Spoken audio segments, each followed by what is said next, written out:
What did your parents say to you as a kid that still affects you today? This is going to sound insane, but I need to get this out somewhere because I feel like I'm losing my mind. My name is Jake, I'm 23, and 3 days ago I discovered that everything I knew about my life was a complete fabrication. Growing up, my mom would tell me stories about my twin brother who died during birth. She'd say things like, "You were supposed to have a best friend for life," and "Sometimes I can see him in your eyes and you laugh." It started when I was around 6 years old. She kept this small blue baby blanket in a cedar box in her closet. She'd take it out on my birthday every year and tell me it was meant for my brother, Marcus. She said they had bought matching ones, red for me, blue for him. My dad never really talked about it, just got this distant look whenever mom brought up Marcus. Mom would create these elaborate stories about twin connections. She'd ask if I ever felt lonely for no reason or if I ever felt like I was talking to someone who wasn't there. And honestly, I did. I always felt like there was this invisible presence next to me, like I was constantly waiting for someone who would never show up. Every year on our birthday, we'd drive to this small cemetery about an hour away. Mom said that's where they'd buried Marcus. We'd leave flowers in a small toy car, always toy cars because Mom said Marcus would have loved cars just like me. I'd sit there talking to a headstone that just said Baby Campbell while Mom cried quietly beside me. This became our ritual, just me and Mom. Dad never came with us. When I asked why, Mom would say it was too painful for him, that men grieve differently. When I was 14, I asked Mom what Marcus looked like. She pulled out this photo of me as a baby and said, "Exactly like this, you were identical." She told me his full name would have been Marcus James Campbell, after my grandfather. Having a name made him feel so real to me. My dad left when I was 17. The fighting had gotten worse over the years, Dad drinking more, staying out late. The night before he left, I heard them screaming at each other. Dad was yelling something about enough lies and this has to stop. Mom was sobbing, saying she was protecting our family.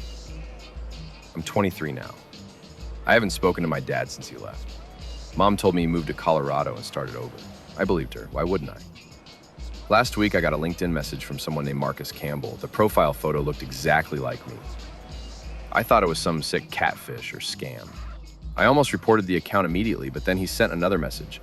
"I think you might be my twin brother. I was adopted at birth and I've been searching for my biological family." I called my mom, hyperventilating, demanding answers. She hung up on me, wouldn't return my calls for 2 days. I messaged this Marcus person back. We video called that night. It was like looking into a mirror. Same green eyes, same crooked smile, same scar on our chin from what must have been the same childhood accident. But he had no scar. He was telling me about growing up in Denver with his adoptive parents, about how he'd always felt incomplete, about how he'd requested his adoption records when he turned 21 and discovered he was a twin. I didn't want to believe it. How could my entire life be built around such a massive lie? I drove to my mom's house, something I hadn't done in months since we usually just texted. When I got there, the house was empty. A neighbor said she'd packed up and left suddenly 3 days earlier. No forwarding address. I was losing my mind. I called my mom's sister, my Aunt Sarah. She wouldn't talk to me at first, just kept saying it's complicated and not my story to tell. But when I told her about Marcus, about the LinkedIn message, she went completely silent. Finally, she told me to come over. At my aunt's house, she sat me down and told me everything. My mom had suffered from severe postpartum psychosis after we were born. She became convinced that having twins was dangerous, that one of us would hurt the other. She started having hallucinations, where she'd see baby Marcus trying to hurt me, or where she'd wake up convinced one of us had stopped breathing. The doctors wanted to hospitalize her, but she refused treatment. She became obsessed with the idea that Marcus was the dangerous one, and that she needed to protect me from him. My dad, desperate and scared, made a decision that would haunt him forever. He arranged for Marcus to be adopted by a family friend who had moved to Colorado, a couple named David and Linda who couldn't have children. Dad thought it would be temporary. A few months, maybe a year, until Mom got better and they could reunite us. But Mom never got better. Instead, she created this elaborate story about Marcus dying at birth. She seemed to actually believe it. And when she had this narrative, she became functional again. The doctors said that confronting her delusion might trigger something worse. So Dad went along with it, thinking he was protecting both of his sons, me from Mom's instability, and Marcus by giving him a normal life. My aunt said Dad tried to stay in contact with Marcus's adoptive family over the years, but Mom found out and threatened to hurt herself if he didn't stop. She became paranoid that he was planning to bring Marcus back. That's why the fighting got so bad before Dad left. I sat there in my aunt's living room shaking. My entire childhood, all those cemetery visits, all those nights I cried myself to sleep missing someone I thought was dead. It was all based on a lie. But here's where it gets worse. I called my dad. After 6 years of silence, I found his number through my aunt and called him. When he heard my voice, he started crying immediately. I told him about Marcus finding me, about Mom disappearing. There was this long silence, and then he said something that made my blood run cold. She said she'd rather die than let you two meet. Dad explained that Mom's delusion had evolved over the years. She'd become convinced that if Marcus and I ever met, something terrible would happen. In her mind, we were like magnets that would destroy each other if we got too close. That's why she ran when she found out Marcus had contacted me. We've been trying to find her for the past 3 days. Dad drove up from Colorado. Marcus flew in from Denver. The three of us have been staying at a hotel trying to piece together where Mom might have gone. Yesterday, we found her. She was at the cemetery at Marcus's grave. But she wasn't visiting, she was digging. When we found her, she was covered in dirt, her hands bloody, frantically digging at the empty grave with a small gardening shovel. She was muttering to herself, saying she had to move him somewhere safe before they found him. Dad approached her slowly. When she saw Marcus, she screamed. Not words, just this horrible primal sound. She grabbed the shovel and held it like a weapon, backing away from us. "He's not supposed to be here." She kept screaming, "He's dead, he's supposed to be dead." Marcus tried to talk to her, to explain who he was, but she wouldn't listen. In her mind, he was either an imposter, or somehow worse, the actual Marcus back from the dead to fulfill her worst fears. We had to call 911. They took her to the psychiatric hospital where she's been ever since. I've visited her twice. The first time, she was sedated and barely responsive.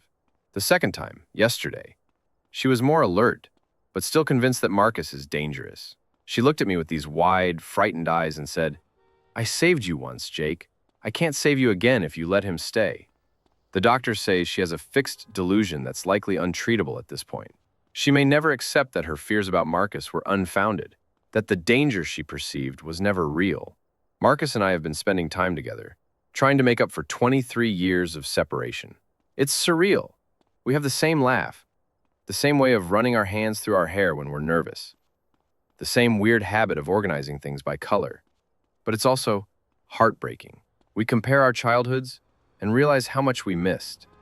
He had loving adoptive parents who gave him everything, except the knowledge that he had a twin brother somewhere, talking to his grave every year. His adoptive parents, David and Linda, have been incredible through all this.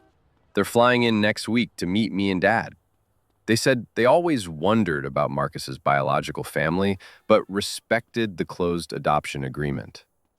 Dad is staying in town indefinitely. He says he has 23 years of guilt to work through and 2 sons to get to know. The three of us are in family therapy together, trying to figure out how to be a family after everything that's happened. The hardest part is looking at old photos from my childhood. All those pictures of me alone at birthday parties, at Christmas, at family vacations. There should have been 2 of us in every single one. Marcus should have been there for all of it. I keep thinking about all the conversations I had with his grave. All the times I told his headstone about my day, about girls I liked, about my fears and dreams.